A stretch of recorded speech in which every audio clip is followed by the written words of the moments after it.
आदाब, मैं हूं मुमताज आलम रिजवी और इस वक्त मेरे साथ जुड़ रहे हैं, ज्वाइन कर रहे हैं ग्रुप कैप्टन उत्तम कुमार देवनाथ जी, जो कि वॉर एक्सपर्ट है, मिलिट्री एक्सपर्ट है और मिडिल ईस्ट पे रिसर्चर की हैसियत रखते हैं। जियोपॉलिटिक्स को बहुत ही करीब से समझते हैं, उसे देखते हैं और मौजूदा जो सूरत हाल है उस पर भी आपकी बड़ी गहरी नजर है और बहुत ही शानदार तज्जिया और तबसरा करते हैं। मैं उनका इस्तकबाल करता हूं और चूंकि बड़ा पॉजिटिव इस वक्त मिडिल ईस्ट नजर आ रहा है, अमेरिका में जो डोनाल्ड ट्रंप है वो भी चौंकाने वाले फैसले ले रहे हैं बकौल आपके। अब ये रात में कोई ख्वाब ना जाए उनको अचानक, लेकिन ऐसा लगता नहीं है। लेकिन क्या लग रहा है कि कैप्टन साहब, जो अमेरिका और डोनाल्ड ट्रंप जिस किस्म के फैसले ले रहे हैं एक के बाद एक, उससे इजराइल में बड़ी बेचैनी। क्या इजराइल इस चीज को तोड़ पाएगा या अमेरिका ईरान अब बाकायदा जो है वो मुआहदा कर पाएंगे? शुक्रिया डॉक्टर रिजवी। देखिए, जहां तक डोनाल्ड ट्रंप की बात है, उनका तो जन्मदिन था इतवार के दिन, तो बहुत उम्मीद कर रहे थे कि हैप्पी बर्थडे मनाएंगे। बहरहाल G7 मीटिंग में जा रहे थे डोनाल्ड ट्रंप और उनको पहले से ही आगाज कर दिया गया था कि G7 में दुनिया भर के जितने लीडर आ रहे हैं, G7 के तो आ ही रहे हैं और बाकी और भी 15 मुल्क से लीडर आ रहे हैं, सब आपको पकड़ के बैठ जाएंगे कि ईरान के लड़ाई युद्ध को बंद करवाइए, स्ट्रेट ऑफ हॉर्मुज को खुलवाइए। तो डोनाल्ड ट्रंप बहुत जल्दी में थे कि G7 मीटिंग शुरू होने के पहले ही स्ट्रेट ऑफ हॉर्मुज खुल जाए, ताकि उनके ऊपर दुनिया भर के देशों से, खासतौर से एशिया के देशों से जो दबाव आ रहा था स्ट्रेट ऑफ हॉर्मुज खोलने के लिए, वो हट जाए। अब उन्होंने डिक्लेरेशन भी कर दी है और काफी हद तक लगता है कि वो इसमें अपना जो लक्ष्य था उसको हासिल कर रहे हैं। अमेरिका की नेवी जो है वो फिलहाल सारे शिप्स को आने दे रही है, जाने दे रही है। सुना है कि ईरान के बंदरगाहों से भी 1, 2, 3 शिप निकले हैं और अमेरिका ने उनको रोका नहीं है। तो ये बहुत बड़ी डेवलपमेंट है। 1 मार्च के बाद से ही ऐसा कुछ हो रहा था कि ईरान की जितने बंदरगाह थे उसकी नाकेबंदी की हुई थी, तो ईरान ना एक्सपोर्ट कर रहा था ना इंपोर्ट कर रहा था। तो अब ईरान के बंदरगाहों से अगर 1, 2, 3 जहाज निकल चुके हैं, तो उसका मतलब है कि भविष्य में भी निकलते रहेंगे और बड़ी तादाद में निकलेंगे। ईरान ने भी अपनी तरफ से स्ट्रेट ऑफ हॉर्मुज खोला हुआ है। स्ट्रेट ऑफ हॉर्मुज से जो भी जहाज गुजर रहे हैं वह किस पर हमला नहीं कर रहा। और फिलहाल जो हम कह रहे थे कि टोल टैक्स लेगा, शायद भविष्य में लेगा, लेकिन फिलहाल ईरान जबरदस्ती नहीं कर रहा। दुनिया का कोई भी देश का जहाज हो, अगर वो अंदर आ रहा है या बाहर जा रहा है, तो ईरान IRGC उसको अंदर भी आने दे रही है, बाहर भी जाने दे रही है। नेतन्याहू को परेशानी है। नेतन्याहू को परेशानी किस लिए है ये समझना पड़ेगा। वहां पर अक्टूबर के महीने में इलेक्शन है और नेतन्याहू ने पूरे इजराइल में एक झूठ फैलाया हुआ है, जो झूठ दुनिया के काफी देश यकीन करते हैं। झूठ नेतन्याहू ने इजराइल में ऐसे फैलाया हुआ है, अभी नहीं, 20 साल से, 15 साल से, 10 साल से, कि ईरान न्यूक्लियर बॉम्ब बनाने जा रहा है। बहुत जल्दी ईरान के पास न्यूक्लियर बॉम्ब होगा और जिस दिन ईरान ने न्यूक्लियर बम बना दिया, अगले दिन ही ईरान उस न्यूक्लियर बम को इजराइल के ऊपर फेंक देगा। यह झूठ बोल बोल के नेतन्याहू ने कितने इलेक्शन जीते हैं। उनकी लिकुद पार्टी को काफी वोट सिर्फ इसलिए मिल जाते हैं क्योंकि वह इस तरह का झूठ बोलते हैं।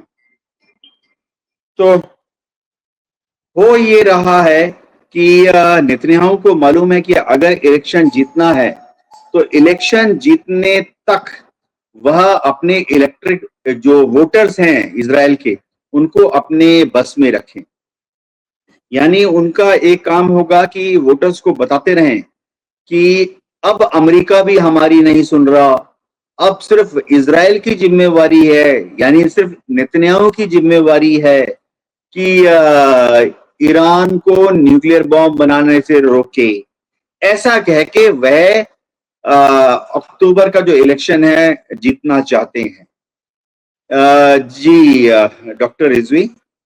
नहीं नहीं, बिल्कुल ये सही है। और अब तमाम अखबारात लिख रहे हैं, एजेंसियों में रिपोर्टें आ रही हैं कि इजराइल के और बेंजामिन नेतन्याहू के बुरे दिन शुरू हो गए और 48 घंटे में 4 बड़े झटके।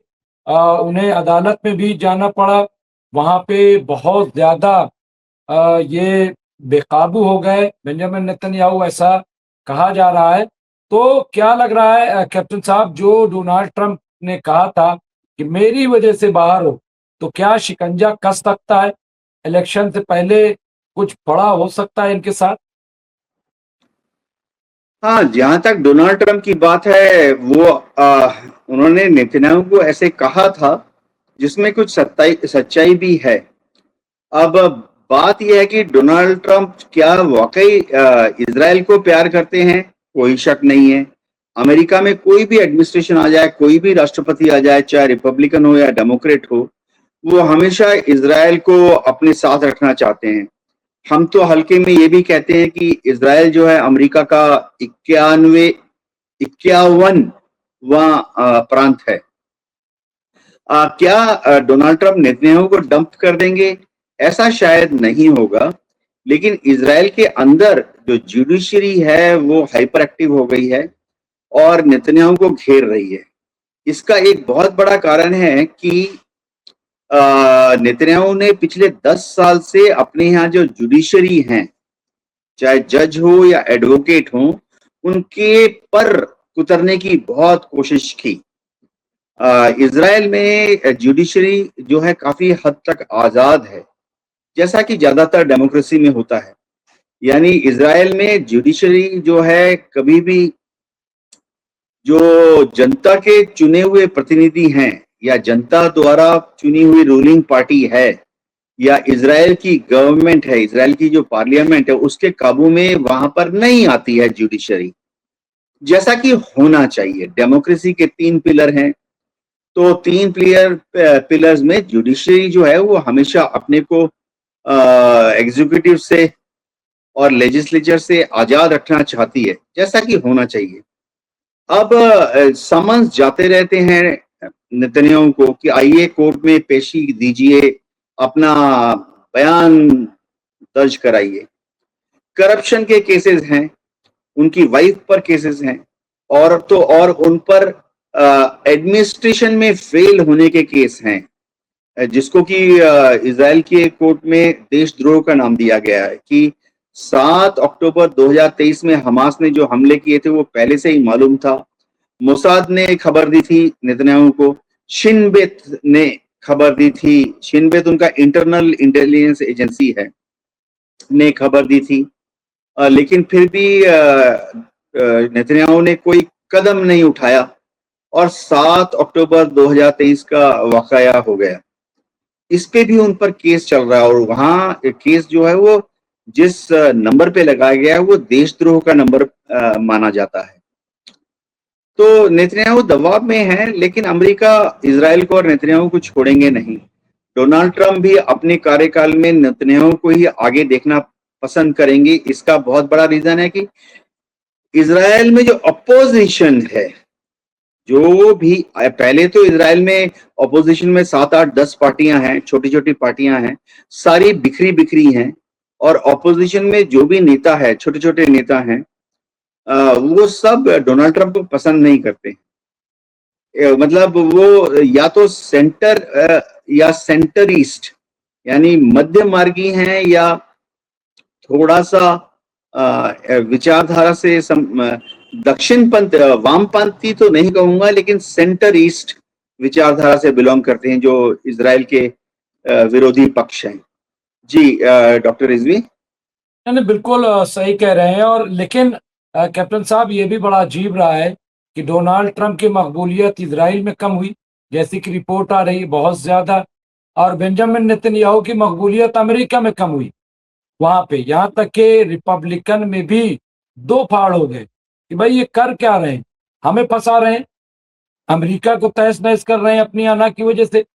तो ये भी कहीं न कहीं मुझे लग रहा है कि और देखिए जो ताजिर होते हैं, ताजराना ज़हन रखते हैं, बिज़नेस माइंड को होते हैं, उनको बिज़नेस कैप्टन साहब दिखाई देता है, मुझे ऐसा लगता है। उनको कोई रिश्तेदारी, कोई अज़ीज़दारी, कोई बिल्कुल। दोस्ती सब कुछ भी नहीं दिखाई देता। मुझे ऐसा लगता है तो इस वक़्त मैं बहुत ज़्यादा टाइम ना लेकर के सिर्फ़ ये कि ये जो हालात हम देख रहे हैं अवामी सतह पर क्या अवाम को नज़रअंदाज किया जा सकता है, कैप्टन साहब? हाँ, देखिए अमेरिका में तो बहुत क्लियर है कि मिड टर्म इलेक्शन होने हैं नवंबर में और डोनाल्ड ट्रंप को सारा आभास हो गया है, जितने ट्रेंड्स हैं सब ये दिखा रहे हैं कि मिड टर्म इलेक्शन के दौरान रिपब्लिकन पार्टी के सेनेटर्स हारेंगे और डेमोक्रेट्स जीतेंगे। अब वहाँ जो हाउस है, हाउस ऑफ कांग्रेस में डोनाल्ड ट्रंप की रिपब्लिकन पार्टी को महज 7 सीटों का बढ़ाव है और लग रहा है कि डेमोक्रेट्स इस बार 7 सीटें जीत जाएंगे।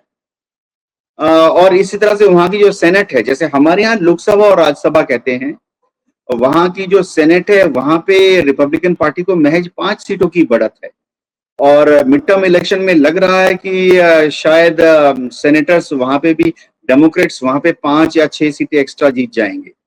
तो फाइनली हो क्या रहा है? हो ये रहा है कि डोनाल्ड ट्रंप अगर रिपब्लिकन पार्टी कमजोर हो जाती है और बहुमत कांग्रेस में सेनेट में अगर डेमोक्रेट्स के हाथ में चला जाता है तो डोनाल्ड ट्रंप की जो बादशाहत है 2 साल की प्रेसिडेंटशिप बची हुई है वो तो फिर वो तो वेजिटेरियन बन के रहना पड़ेगा उनको। देखिए अब तक वो अपने दिल की करते रहे थे, अपने हिसाब से करते रहे थे क्योंकि चाहे वो सही करें या गलत करें उनकी जो दस्तखत है वो पीछे से कांग्रेस में पास हो जाते थे। लेकिन भविष्य में नवंबर के बाद इसमें शक है दुनिया भर के लोगों को कि माइनॉरिटी रिपब्लिकन पार्टी अगर हो जाएगी तो डोनाल्ड ट्रंप तो नाम के वास्ते टिटुलर प्रेसिडेंट बन जाएंगे और इसका फर्क तो सीधा डॉक्टर रिजवी कहाँ पड़ेगा? इसका फर्क पड़ जाएगा अमेरिका में जो अगले 2028 में राष्ट्रपति इलेक्शन हो रहा है। रिपब्लिकन पार्टी जेडी वांस को आगे कर रही है बतौर प्रेसिडेंशियल कैंडिडेट और जेडी वांस तो ऐसे ही कमजोर कैंडिडेट माने जाते थे और हार जाएंगे और अगर जेडी वांस हार जाते हैं तो रिपब्लिकन प्रेसिडेंट नहीं होगा और डेमोक्रेट प्रेसिडेंट आएगा तो उसने तो चिट्ठा खोल देना है। इसके बाद डेमोक्रेट प्रेसिडेंट और हाउस में सेनेट में डेमोक्रेट्स की मेजोरिटी 2028 की बात कर रहा हूं तो फिर तो वो पिछले 5 साल 10 साल 4 साल या 8 साल का जितना कच्चा चिट्ठा है सब खोल देंगे वहां पर। तो उनके लिए बुरा टाइम आने वाला है डोनाल्ड ट्रंप के लिए। जी नहीं, नहीं, बिल्कुल और आखिर में ये भी बहुत इम्पोर्टेंट है कि जिस तरह की सहूलतें ईरान को अमेरिका देने जा रहा है, मसलन सारी पाबंदियां हटा रहा है। इसके अलावा 300 जो वहाँ अरब डॉलर देने की बात है और वो देना शुरू हो गया है। तमाम पाबंदियां डॉलर देना, तो ये तमाम ऐसी वो चीजें हैं जिनके यहाँ स्ट्रेट ऑफ हॉर्मुज पे भी ईरान का कंट्रोल रहना, ये कहा है, ये तमाम बातें सामने आ रही हैं। तो इजराइल का कहना है कि भाई ये तो हमने कुछ मानना ही नहीं है और ये तो ईरान को सीधे सीधे खुली छूट देना है। तो क्या आपको लग रहा है कि इसमें कहीं कोई कटौती हो सकती है क्या इजराइल के दबाव में? जबकि ईरान को फुल जो है वो कॉन्फिडेंस है कि तमाम चीजें हो रही हैं। हाँ डॉक्टर जी, जहां तक स्टेट ऑफ हार्मोज की बात है, देखो उससे इसराइल पर कोई डायरेक्ट दबाव नहीं पड़ता। इसराइल वहां से ज्यादातर कुछ पर्शियन गल्फ से कच्चा तेल गैस आयात नहीं करता था। लेकिन हाँ एक इज्जत की बात है, नाक कट रही है। जहां तक 300 बिलियन डॉलर की एड की बात है, डोनाल्ड ट्रंप ने कहा है कि अमेरिका नहीं देगा ये 300 बिलियन डॉलर, तो इसको देगा कौन? हम अगर याद रखें जो गजा पीस कमेटी बनी थी, डोनाल्ड ट्रंप ने वहां एक मॉडल बनाया कि गजा पीस कमेटी में डोनाल्ड ट्रंप ने पहले तो अपने को लाइफ लॉन्ग चेयरमैन डिक्लेयर किया और दुनिया भर के देशों को बोला कि आओ गजा पीस कमेटी ज्वाइन करो, 1-1 बिलियन का चंदा दो, कंट्रीब्यूशन। पाकिस्तान को भी इनवाइट आया, भारत को भी इनवाइट आया कि $1 बिलियन दो और मेंबर बनो। तो वहां पर $60 बिलियन का गजा का रिकंस्ट्रक्शन प्लान है, रिवेरिया बनाएंगे। पैसे कौन दे रहा है? डोनाल्ड ट्रंप के दबाव में पैसे दे रहे हैं अरब मुल्क, ये खाड़ी के देश, तो ये लोग दे रहे हैं पैसा, $60 बिलियन गजा के लिए। तो इसी तरह से ये जो $300 बिलियन ईरान के रिकंस्ट्रक्शन के लिए देना है, अमेरिका नहीं देगा, अमेरिका का टैक्स पेयर नहीं देगा। डोनाल्ड ट्रंप ये पैसा निकालेंगे गल्फ कंट्रीज से, Saudi, UAE, Oman, Abu Dhabi, Kuwait, Iraq, इनसे निकालेंगे। और मजे की चीज ये है कि ये पैसा निकालने के बाद रिकंस्ट्रक्शन जो ईरान का होगा उसमें कंपनियां कौन आएंगी? सब अमेरिका की सिविल इंजीनियरिंग कंपनी आएंगी, अमेरिकन आर्किटेक्ट आएंगे, अमेरिकन टाउन प्लानर्स आएंगे। और सबसे बड़ी बात यह है कि उसका जितना रॉ मटेरियल है, इक्विपमेंट है, सब अमेरिका देगा। ईरान के रिकंस्ट्रक्शन में समझिए 1000 बुलडोजर की दरकार है, 1000 हैवी ड्यूटी ट्रैक्टर्स की दरकार है, 1000 एक्सकवेटर की जरूरत है, 1000 ये जो भारी कंस्ट्रक्शन मशीनरी लेके जाते हैं, ट्रक्स हम देखते हैं हाईवे पर, 12 चक्के होते हैं, 16 चक्के, 1000 चाहिए, ये सब अमेरिकन कंपनीज देंगी। और रिकंस्ट्रक्शन के बाद ईरानियन जो भी बनेगा, रियल एस्टेट, प्रॉपर्टी, सुपरमार्केट, इनको मैनेज कौन करेगा? अमेरिकन कंपनीज मैनेज करेगी। तो डोनाल्ड ट्रंप तो ये $300 बिलियन लेंगे अरब मुल्कों से, और इन्फ्लुएंस किसका बढ़ेगा ईरान के अंदर? अमेरिकन कंपनी का। लेकिन ईरान तो चेंज हो जाएगा कैप्टन साहब, ईरान तो बहुत बड़ी डेवलपमेंट शुरू हो जाएगी और वहां जो प्रॉब्लम्स हैं वो तो सब खत्म हो जाएंगी। और ईरान के लिए तो रास्ते, चूंकि ईरान को पहली छूट ये मिल रही है कि वो पूरा तेल बेच सकता है और बहुत बड़ा खजाना तेल का ईरान के पास है। ये तो ईरान के लिए बहुत ही बड़ी कामयाबी कह लेते हैं 43 साल बाद जो मिल रही। हाँ, अभी देखना ये पड़ेगा कि ईरान को क्या वाकई खुली छूट मिल रही है कच्चा तेल और गैस बेचने की। ऐसा हो सकता है कि जो छूट मिलेगी उसमें ऐसा होगा कि जिस तरह से ओपेक कंट्रीज हर देश के लिए एक मैक्सिमम प्रोडक्शन और एक्सपोर्ट का लिमिट लगाती है, उसी तरह से ईरान के ऊपर भी एक लिमिट लगेगी कि ज्यादा से ज्यादा आप इतना ही कच्चा तेल बना सकते हो, ज्यादा से ज्यादा आप इतना ही गैस एक्सपोर्ट कर सकते हो। अमेरिका शातिर दिमाग है, वो बोलेगा ईरान को ठीक है आप कच्चा तेल बेचो, गैस बेचो, लेकिन डॉलर में बेचो। यानी आस्ते आस्ते वो जैसे चीन है, चीन को युआन में बेच रहा था, तो अमेरिका बोलेगा कि भाई डॉलर में बेचो, डॉलर में अच्छी कमाई है। तो आस्ते आस्ते क्या होगा, फिर से वही शाह ऑफ ईरान वाला समय आ जाएगा कि ईरान की इकोनॉमी भी डॉलर इकोनॉमी बन जाएगी। मजबूत इकोनॉमी जो सोच रहे हैं असल में वो अमेरिकन इकोनॉमी की ही एक्सटेंशन बन जाएगी। मैं 10 साल 20 साल डाउन द लाइन की बात कर रहा हूँ जी। नहीं बिल्कुल, ये चीजें बहरहाल कुछ सोच करके ईरान भी कदम उठा रहा है, कुछ सोच करके अमेरिका भी कदम उठा रहा है। और जेडी वैंस ने जो कहा था कि भाई 47 साल बहुत हो गए, अब कब तक लड़ते रहेंगे, अब बैठ करके कुछ फैसला लेना है। लेकिन बहरहाल इस वक्त ईरान को एक बड़ी कामयाबी मिली हुई है और इजराइल घबराया हुआ है, खासतौर से बेंजामिन नेतन्याहू, क्योंकि उनको कोई अचीवमेंट हाथ नहीं लगा है और चुनाव में उन्हें जाना है। कैसे जाएंगे, किन बुनियाद पे जाएंगे, क्या कहेंगे जाकर के चुनाव में, ये देखना होगा। तो बहरहाल बहुत बहुत शुक्रिया ग्रुप कैप्टन उत्तम कुमार देवनाथ जी, आप हमसे जुड़े और इस वक्त की जो सूरत हाल है उस पर आपने बहुत ही खूबसूरती के साथ बातें की, तबसरा किया, तजिया किया। इंशाल्लाह फिर आपकी खिदमत में हाजिर होंगे और सूरत हाल पे चर्चा करेंगे। बहुत बहुत शुक्रिया। जय हिंद। जय हिंद।